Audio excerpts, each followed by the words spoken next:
Très bien, merci Xavier. J'ai presque envie de démarrer par la fin de ma présentation parce que je parle également des chaudières, comme Monsieur Laurent. Je vais quand même les garder pour la fin, je passerai rapidement parce il a dit beaucoup de choses là-dessus, donc je pense que je n'aurai pas forcément besoin de m'éterniser autant, mais je pense que je parlerai d'une partie sur laquelle il est allé assez vite, qui est effectivement le financement, et puis concrètement, comment on fait pour changer, pour faire ces rénovations de chaudières. On a un peu tous les éléments techniques, et puis il faut voir les aides, et puis quels sont les acteurs qui peuvent aider à faire ça. Je pense que les certificats d'économie d'énergie ne sont pas inconnus à la plupart des personnes ici. Je vais revenir rapidement dessus pour les expliquer. D'abord, Helio. Donc, Helio, c'est une marque qui existe maintenant depuis 2 ans, mais historiquement, notre société a 10 ans. Elle a commencé à exister avec les certificats d'économie d'énergie et à cause des certificats d'économie d'énergie. D'abord sous la marque GeoPLC. Donc, on est ce qu'on appelle une structure délégataire du dispositif des certificats d'économie d'énergie. Si j'explique rapidement le dispositif, ce que je ferai un petit peu plus en détail après, c'est une obligation qui pèse sur les fournisseurs d'énergie pour financer la transition énergétique. Donc, chaque fournisseur d'énergie ou fournisseurs on considère aussi les fuelistes, comme on les appelle, c'est-à-dire les fournisseurs de carburant, sont soumis à une obligation de financer la rénovation énergétique avec énormément d'opérations possibles différentes sur lesquelles ils peuvent inciter à faire des travaux financièrement. Donc, ils vont avoir l'obligation de verser des aides en fait concrètement et puis par période triennale, tous les 3 ans, de prouver au pôle national des certificats d'économie d'énergie qui est rattaché au ministère de la Transition écologique et solidaire. Tous les 3 ans, ils vont devoir prouver qu'ils ont atteint leur obligation d'incitation d'économie d'énergie. Voilà, je l'expliquerai un petit peu mieux comment ça fonctionne. Donc, dans ce cadre-là, les fournisseurs d'énergie ne sont pas forcément tous capables ou habilités à travailler, à générer des certificats d'économie d'énergie, parce que c'est un vrai métier qui n'est pas forcément le leur. Et donc, il y a des structures délégataires qui ont commencé à exister avec le dispositif, qui sont en fait des entreprises qui se spécialisent dans le versement d'incitations financières liées aux économies d'énergie et qui vont très concrètement céder ensuite les certificats d'économie d'énergie à des fournisseurs pour qu'eux-mêmes atteignent leurs obligations. Donc, c'est le rôle de Helio qui travaille avec une dizaine de fournisseurs d'énergie et historiquement, depuis le début du dispositif, avec Intermarché, en faisant une grosse partie de l'obligation d'Intermarché qui est, si je ne me trompe pas, le 3e, peut-être le 4e maintenant, plus gros obligé du dispositif. Évidemment, les obligés les plus gros, voilà, EDF, le plus gros obligé, Total, Engie, voilà, qui sont eux-mêmes soumis à ces obligations. Helio est basé à Paris, près de Opéra. On est 200 personnes voilà, qui, du coup, accompagnons au jour le jour différents types de clients sur tous les projets de rénovation énergétique qu'ils ont pour les aider à mobiliser ces aides et à recevoir du coup des incitations, donc des certificats d'économie d'énergie, des incitations financières qui vont les aider à passer à l'action. Alors, on travaille dans le secteur de l'industrie, on accompagne des collectivités, des entreprises, des particuliers évidemment, et puis on en vient au sujet évidemment donc, du résidentiel collectif. On accompagne des bailleurs sociaux et des copropriétés, des syndics de copropriété. On travaille avec des gestionnaires pour voir avec eux ce qui est possible comme aide sur des travaux qu'ils envisagent et puis les inciter également à faire certains travaux, notamment quand on a un financement qui est particulièrement important, puisqu'en plus c'est un dispositif qui est amené à changer régulièrement. Donc il y a toujours un peu ce côté opportuniste où il faut essayer de profiter un peu des aides tant qu'elles sont possibles. Voilà, je passe rapidement du coup sur la partie plutôt habitat collectif chez Helio. Sur la partie habitat collectif, c'est 50 collaborateurs aujourd'hui, avec une spécialisation assez forte sur les travaux financés à 100% et sur évidemment la valorisation d'autres opérations d'économie d'énergie. Donc les opérations principales, je vais passer sur chacune des opérations un petit peu en détail, notamment les opérations financées à 100%, pour bien expliquer le fonctionnement et la démarche. Le principe chez Helio, c'est de pouvoir être une vitrine ou un guichet unique en mobilisant un réseau d'entreprises partenaires, un réseau d'entreprises qui aujourd'hui couvre toute la France et qui est capable d'intervenir pour les travaux. Ce qui fait que nous, on peut être consultés directement en habitat collectif par une copropriété, par un gestionnaire, par un syndic de copropriété ou par un bailleur social qui va nous faire part de son projet et avec qui on va mobiliser une de nos entreprises partenaires ou plusieurs selon la taille du projet et on va apporter avec ça le financement. Ce qui me semble important à préciser dans ce financement, et ce qui n'est pas toujours le cas dans les certificats d'économie d'énergie, c'est que le modèle qu'on a choisi, c'est de verser l'incitation financière à l'entreprise de travaux qui le reverse sous forme de remise à son client. Ce qui veut dire que, très concrètement, sur des travaux qui vont être financés à 100% par exemple, un chantier qui va coûter, par exemple, 10 000 € pour faire une opération d'isolation, l'entreprise de travaux va faire un devis à 10 000 € avec une remise liée au certificat d'économie d'énergie versé par Elio de 10 000 €. Et donc, le reste à charge sera de 0 € et il n'y aura pas d'avance sur frais à faire pour la résidence. Il y aura pas de, c'est pas une aide qu'ils vont recevoir a posteriori après avoir versé les frais, etc. C'est ce qui inquiète toujours un petit peu. Ils auront réellement un reste à charge de 0 € et nous, Elio, aujourd'hui, on s'est présenté un peu comme le garant de ça pour être certain qu'il n'y ait pas une mauvaise surprise, entre guillemets. Les opérations, alors, juste, je reviens rapidement donc, sur le dispositif. Pour donner un petit peu le cadre général, c'est une décision européenne qui a demandé à tous les pays de l'Union européenne d'atteindre un objectif d'économie d'énergie. Un premier objectif en 2030, un deuxième objectif en 2050. Et chaque pays dans l'Union européenne a choisi un petit peu sa méthode pour atteindre ces économies d'énergie. Je pense qu'il y a 7 ou 8 pays maintenant qui ont choisi un dispositif similaire à celui qu'on a aujourd'hui, les certificats d'économie d'énergie. L'Italie a à peu près le même, la Norvège aussi, je crois. Et donc, l'idée qu'a eu l'État français, tout simplement, pour ça, c'est de faire peser en fait cette obligation sur les énergéticiens. C'est pas vraiment anodin comme dispositif, ça a été un peu assez méconnu et c'est en train de prendre beaucoup d'ampleur. En réalité, c'est un vrai, alors on peut appeler ça un peu une taxe déguisée entre guillemets par les énergéticiens, puisque c'est les énergéticiens qui financent les travaux. Bien évidemment, il faut bien qu'ils prennent l'argent pour financer les travaux quelque part, et donc cet argent est tout simplement dans les factures d'énergie, dans les pleins de carburant de absolument tout le monde en France. D'ailleurs, dans les factures d'énergie, en général, maintenant, on voit une ligne certificat d'économie d'énergie. Et aujourd'hui, ça représente plusieurs milliards d'euros par an qui sont reversés du coup par les énergéticiens pour financer la transition énergétique. Ce qui est un système qui semble assez vertueux puisque les énergéticiens vont financer des travaux qui vont permettre à leurs clients consommateurs d'énergie de consommer moins d'énergie. Voilà, donc c'est assez intéressant d'avoir ce système-là, d'avoir choisi ce système-là en France. Je vais prendre quelques exemples de chantiers pour bien comprendre. Il y a 4 opérations aujourd'hui, et puis je finirai avec les chaudières où je passerai peut-être un peu plus de temps. Il y a 4 types de chantiers aujourd'hui en copropriété qui sont possibles et qui se font avec un financement complet. Alors évidemment, financement complet ou gratuit ou devis à 0 €, travaux à 0 €, ça fait toujours un petit peu peur. Alors une partie de notre métier souvent c'est de rassurer sur ces travaux-là parce qu'évidemment tout le monde a envie de les faire ou considère qu'effectivement c'est une bonne chose de les faire. Maintenant il faut les faire bien, il faut être garant qu'il n'y aura pas de mauvaise surprise à la fin.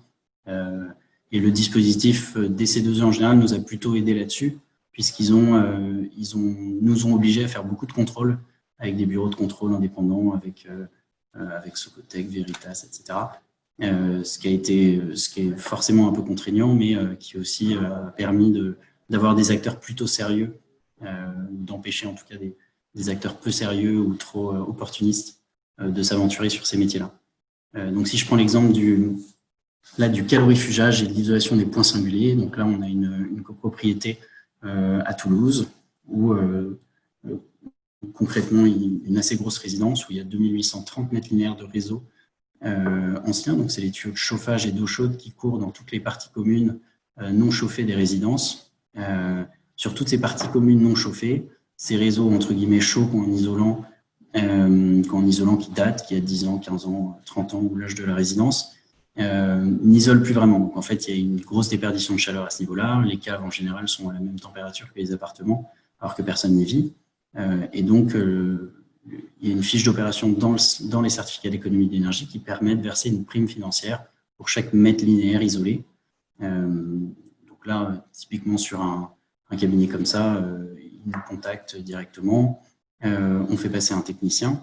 On va vérifier qu'il y a le nombre de mètres linéaires minimum pour permettre une intervention, puisque s'il y a 10 mètres linéaires à faire, ça va finalement quand même leur coûter quelque chose, puisqu'il y a quand même une intervention d'entreprise de travaux.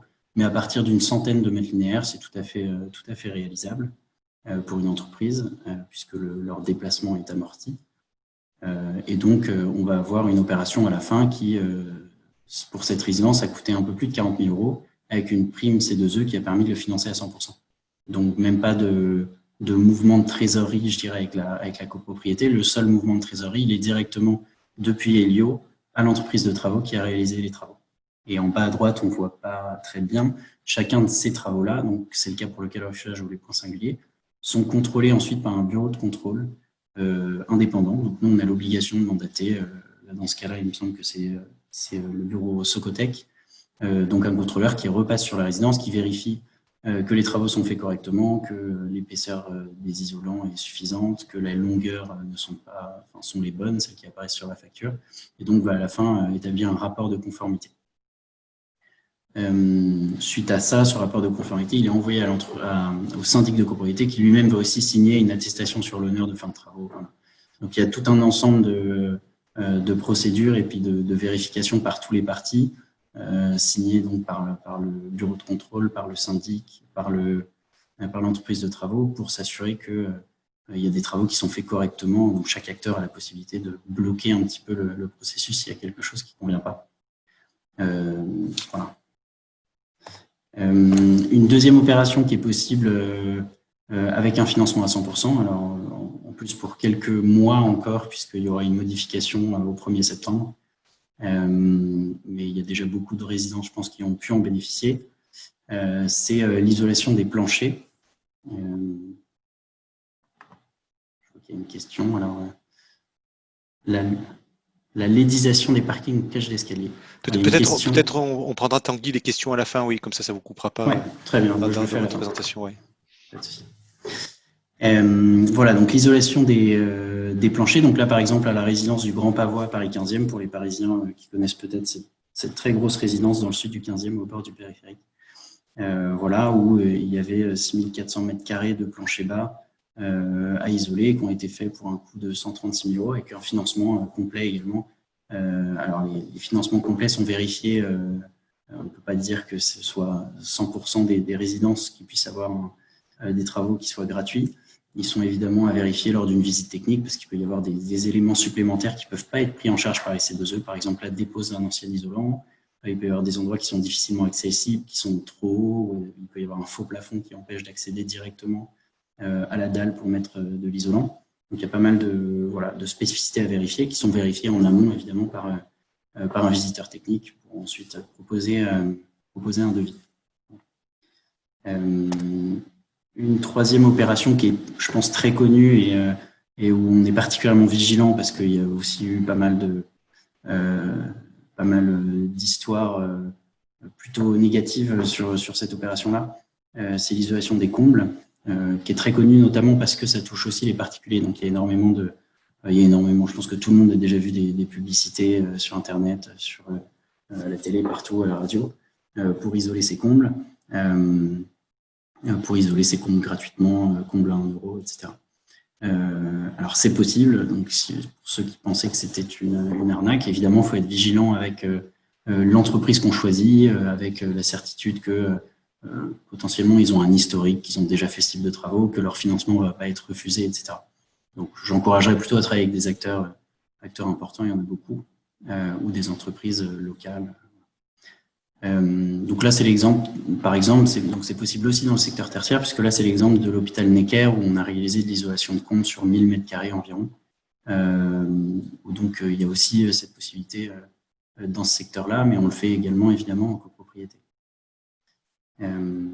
Voilà. Le principe de cette opération, c'est d'atteindre une certaine résistance thermique. Donc, c'est des combles qui, en général, qui obligatoirement sont perdus. Et donc, si je rentre concrètement un peu dans le détail des certificats d'économie d'énergie pour bien comprendre, Aujourd'hui, pour faire une opération comme ça, on a le droit de verser 10 € par mètre carré. Donc, très concrètement, une entreprise de travaux qui arrive dans un comble qui est de taille suffisante, je pense qu'il leur faut à peu près au moins 30 à 40 mètres carrés pour amortir, entre guillemets, leur intervention. Ensuite, s'il n'y a pas d'enlèvement, de décombres à faire, s'il n'y a pas de difficultés particulières, s'ils ont un accès relativement simple sans avoir besoin d'enlever la moitié du toit et de la remettre, etc., ils vont pouvoir faire ce chantier gratuitement. En revanche, c'est pour ça que je précise ce montant-là, il est important, on ne réalise pas qu'en réalité, il y a un coût de l'opération. S'il y a des difficultés, donc nous, on arrive fréquemment dans des combles de copropriété où la moitié des copropriétaires ont mis une partie de leur fourniture, de leur machine à laver, etc., énormément de gravats. Et dans ces cas-là, il faut faire de l'enlèvement et donc malheureusement, on ne peut plus financer à 100%. Voilà, donc c'est des cas un peu spécifiques qui sont évidemment validés par une visite technique en amont aussi. Ça, donc ça, c'était les opérations qu'on peut financer à 100% dans la plupart des cas. Maintenant, il reste évidemment dans le dispositif des certificats d'économie d'énergie 56 fiches d'opération qui permettent de financer des travaux en résidentiel. Donc, il n'y a pas seulement l'isolation des combles, l'isolation des planchers, etc., dont on entend déjà, à mon avis, beaucoup parler. Il y a des financements qui sont possibles sur l'isolation des murs, l'isolation des terrasses, les changements des systèmes de chauffage, l'équilibrage des réseaux, la mise en place d'un optimiseur de relance sur les chaufferies. Il y a 56 fiches, donc il y en a énormément. Et dans tout projet de rénovation un petit peu global, nous, notre métier, c'est aussi de recevoir, par exemple, les devis de nos clients en syndic de copropriété, de les éplucher et de regarder si, dans ces devis, on est capable de verser certaines aides liées au certificat d'économie d'énergie. Maintenant, c'est évidemment des financements qui sont plus faibles, en tout cas par rapport au coût des travaux. Donc, si je prends l'exemple de l'isolation thermique par l'extérieur, on va pouvoir verser, alors selon certains critères de localisation géographique, de zone climatique, de précarité des occupants éventuellement, si on est dans le cas par exemple des bailleurs sociaux, ou si on est dans un quartier prioritaire de la politique de la ville. Mais si je prends une moyenne, on va pouvoir verser à peu près 20 € par mètre carré. Évidemment, en copropriété, des travaux d'isolation thermique par l'extérieur coûtent beaucoup plus, ils peuvent coûter 150, 250 € par mètre carré, voire plus si on est très haut, etc., ou s'il y a des complexités. Donc, on n'est pas financeur à 100%, on va juste permettre d'aider à financer une partie de la facture de ces travaux. C'est à peu près la même chose sur des travaux de toiture terrasse. Voilà, j'avance un petit peu et j'arrive du coup au sujet des chaudières dont parlait Éric Laurent. Alors, je pense qu'il a assez bien expliqué. Je ne vais peut-être pas revenir sur tous les types de conduits. La ventouse, effectivement, on en a parlé, le conduit le plus pratique, le conduit individuel, le conduit collectif. Elio, évidemment, en tant qu'acteur des certificats d'économie d'énergie, s'est positionné sur le remplacement des chaudières. Donc, nous-mêmes, on travaille maintenant avec un ensemble d'artisans sur toute la France et en région parisienne pour remplacer des chaudières gaz chez les particuliers qui nous le demandent. Alors, effectivement, une personne qui nous consulte et qui est en conduit ventouse ou en tout cas peut recevoir une ventouse, ça va être très simple puisque seulement cette personne est concernée. Et comme le disait M. Laurent, si on a un conduit collectif, c'est-à-dire que peut-être que 8 chaudières, par exemple, sont branchées au même conduit, on ne peut pas se permettre d'en passer une en chaudière à condensation et puis de laisser toutes les autres en chaudière normale, basse température. Donc, on va être obligé potentiellement de changer toutes les chaudières. Évidemment, le gros frein à ça, c'est que l'opération ne sera pas gratuite pour tout le monde, que changer un conduit collectif, ça a un coût. Et donc, ça va être très dur de motiver 8 personnes en même temps à changer leur chaudière, à passer en chaudière à condensation et à changer leur conduit collectif. Donc, effectivement, il y a des aides désormais pour ça depuis quelques mois qui permettent de verser une prime C2E pour le changement du conduit collectif. Donc, si on prenait l'exemple de 8 chaudières qui sont sur le même conduit collectif, on va avoir pour les personnes qui sont de revenus dits intermédiaires 450 € pour chacun des logements et on va avoir 700 € quand le logement est occupé par une personne en situation dite de précarité. Ce qui veut dire qu'on va potentiellement avoir 3 000 €, 4 000 € pour faire un changement du conduit collectif, ce qui, selon la complexité du conduit, peut couvrir tous les frais de changement du conduit collectif. Je mets un peu je m'avance pas trop parce que selon la complexité, ça peut quand même être une opération qui coûte plus cher que ça. Mais dans certains cas, on peut être capable de changer totalement le conduit collectif gratuitement et donc de passer chaque personne en chaudière à gaz à condensation. Donc, ils vont leur permettre de faire des économies importantes d'énergie pour leur logement, donc 20 à 30 %, c'est ce que disait M. Laurent. Et ensuite, pour chaque personne, le coût de l'opération va dépendre de leurs revenus et puis de la difficulté éventuelle de l'opération elle-même. Si je regarde les dernières opérations qu'on fait, en règle générale, on a aujourd'hui la possibilité de cumuler les aides de certificat d'économie d'énergie et les aides MaPrimeRénov'. On a généralement pour des chaudières gaz un reste à charge qui est entre 200 € si on est en conduit individuel et puis qui peut monter évidemment à 600, 800 € s'il y a un conduit collectif à changer, ce qui reste une opération qui aujourd'hui, grâce à ces aides, est beaucoup moins chère que ce qu'on a généralement en tête pour un changement de chaudière. Voilà, pour finir un petit peu en général sur le dispositif, c'est un dispositif qui est changeant vraiment constamment, parce que à titre personnel, je suis depuis 3 ans et demi chez Elio et j'ai vu apparaître l'isolation des réseaux, puis l'isolation des planchers, puis l'isolation des combles et l'isolation des chaudières plus récemment. En ce moment, on est en train de voir apparaître beaucoup d'aides pour des chantiers plus de rénovation globale, où on va avoir la possibilité d'offrir des aides vraiment plus importantes si on passe par exemple d'une chaudière collective fuel vers une chaudière collective gaz. On va avoir des aides aussi très importantes à partir du 1er juillet si on met en place des contrats de performance énergétique avec les copropriétés, en mettant en place un certain nombre de travaux et en s'engageant sur les gains énergétiques que va faire la copropriété. Il y a beaucoup de discussions en ce moment pour, à partir de septembre ou du 1er janvier 2021, donner des aides beaucoup plus importantes pour l'isolation thermique par l'extérieur. On a eu récemment la possibilité de cumuler l'ANA et les C2E et on passe vraiment dans ce qu'on voit c'est la phrase que je mets en bas, on se concentre beaucoup plus sur un accompagnement long terme des C2E et le dispositif veut vraiment ça. Et je pense que c'est très, très positif. Voilà. C'est bon pour moi, Xavier. Voilà Tanguy, merci pour cette présentation. On va peut-être arrêter le partage d'écran qui était très clair. Et puis c'était bien aussi, souvent c'est oublié quand on parle des C2E, on revient pas à la genèse et c'est bien de l'avoir rappelé comment ça fonctionne et ça donne du sens dans tout ce qu'on fait et pourquoi on fait ces choses-là, parce que sinon on a l'impression qu'on fait des travaux et qu'effectivement il y a des financements à 100% qui viennent pas d'on ne sait où et pour quelles raisons, voilà. En tout cas, vous avez donné du sens à ces travaux-là et merci à vous. Justement, vous en parliez, c'était une question, mais vous avez balayé un peu tous ces sujets. C'est le plan de relance, effectivement. On peut se poser la question, on a entendu Bruno Le Maire qui disait que la rénovation énergétique serait sûrement au cœur du plan de relance. Est-ce que donc, du coup, vous pensez qu'il y a des aides qui vont émerger comme ça, qui n'étaient pas prévues avant pour accélérer cette rénovation énergétique? Vous avez eu des bruits, des échos là-dessus? Oui, alors on a souvent des échos. Il faut quand même voir que ça prend du temps de mettre en place une aide qui soit correctement faite. Et il y a eu par le passé des aides peut-être mises en place trop vite, où il y a eu beaucoup d'opportunisme, des arnaques, des choses comme ça. On en a vu, on en a entendu parler. Donc il n'y a rien qui apparaît vraiment du jour au lendemain, heureusement. En général, c'est quand il y a des nouvelles aides, elles sont portées par un certain nombre d'acteurs ensemble qui vont voilà, pousser la possibilité de financer par exemple les conduits collectifs. Il y a eu pas mal d'acteurs qui ont poussé pour ça.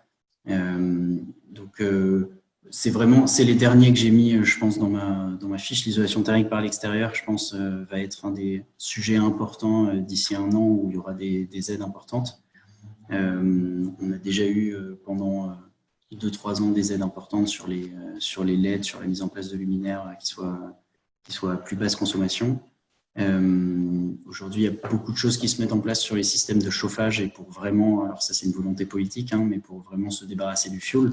Donc nous, on le voit très concrètement dans notre métier, c'est-à-dire que on pouvait financer, là où on pouvait financer 10 000 € pour changer une chaudière fioul en gaz, maintenant, je parle de chaudière collective bien sûr, Maintenant, on peut financer 30 ou 40 000. Ça devient des aides voilà. Il y a pas mal de choses qui sont poussées à ce niveau-là. Ouais, je vois d'ailleurs, il y a des personnes de l'APC, hein, l'Agence parisienne du climat, qui nous écoutent. Pour mémoire, je crois qu'il y a environ encore 1 millier de chaudières fuel sur Paris. C'est pas ça, c'est pas l'ordre de Chaudière grandeur. collectif fuel, Paris Intramuros. Je crois que c'est ça, oui. Ouais, c'est à peu Il près y a ça. peut-être des gens qui ont des chiffres plus précis, mais il me semble que c'est dans ces eaux-là. L'APC avait fait tout un programme de mobilisation sur ce sujet. Au niveau de la question que posait Jean-Noël, que vous aviez, c'est faites-vous la laidisation, c'est pas rendre laid, mais ce que j'en entends, c'est mettre des LED dans les parkings. Ouais. Est-ce que donc ça c'est quelque chose que vous réalisez également? Ouais, alors, on a réalisé dans les parkings pendant un moment, notamment des tubes dans les parkings qui avaient une fiche d'opération qui permettait de financer le remplacement de ces tubes par de la LED, qui n'existe plus malheureusement. Ouais. Alors, on a toujours un petit réseau d'entreprises partenaires qui sont capables de le faire, donc on est toujours capable de leur proposer d'aller intervenir, mais il n'y a plus de financement C2E là-dessus. Il y a toujours le cas dans les cages d'escalier. Ah oui. Avec la mise en place d'un détecteur de présence. Alors ça fait plutôt partie des opérations financées partiellement, voire très partiellement, puisque remplacer un luminaire dans une cage d'escalier avec détecteur de présence, selon le choix du produit, ça peut coûter entre 35 à 70, 80 euros peut-être par luminaire. La prime C2E, c'est une fourchette très large parce que je suis pas exactement sûr de tête, mais on doit être entre 6 et 12 euros par luminaire. Ouais. Donc voilà, nous, on n'est pas vraiment incitatif. Quand on vient voir un de nos clients et qu'on lui dit vous avez la possibilité de financer à 100% telle opération, il tend un petit peu l'oreille. Quand on lui dit vous avez la possibilité de financer à 5% ou 10% telle opération, il dit ok, je verrai dans mon programme de rénovation, mais je ne vais pas forcément chambouler mes plans pour ça. Ouais. Donc, si j'ai bien compris, vous avez les entreprises qui sont partenaires avec lesquelles vous travaillez. Donc, vous prenez en charge le projet. Vous avez un accompagnement global sur le projet. Vous vous occupez également de faire remonter, d'aider de manière administrative sur les autres aides également. Oui, alors c'est assez nouveau pour nous, entre guillemets, parce que ça fait quand même plus d'1 an, mais effectivement, sur MaPrimeRénov' notamment, on apprend maintenant à cumuler les autres aides. Puisque notre métier historique, c'est vraiment les certificats d'économie d'énergie. Mais sur un remplacement de chaudière, si aujourd'hui on ne proposait que les certificats d'économie d'énergie, on serait assez peu intéressant, alors qu'en fait, on peut aussi accompagner les gens. Alors, on ne peut pas le faire pour eux, pour MaPrimeRénov', parce qu'ils doivent le faire eux-mêmes, mais on peut les accompagner à obtenir ces aides-là. Donc oui, on essaie de plus en plus d'être capable d'aller chercher les différentes aides possibles qui sont cumulables. Donc, la plupart de nos chargés d'affaires maintenant ont cette compétence-là, connaissent les différentes aides et savent quand on peut y être éligible. Ouais. Donc, en termes d'étapes du projet, si on regarde les grandes phases d'un projet de rénovation, là on parle plus de copropriété, mais est-ce que la question que je me posais par-delà, c'est est-ce qu'il y a beaucoup de copropriétaires qui loupent encore des aides parce qu'elles font des travaux et elles ne le savent pas? Parce qu'ils font des travaux de rénovation énergétique et ils n'ont pas bénéficié des aides. Et ils ne bénéficient pas de certaines aides parce que finalement, c'est mal maîtrisé, c'est mal connu. Oui, c'est certain, je pense qu'il y en a beaucoup.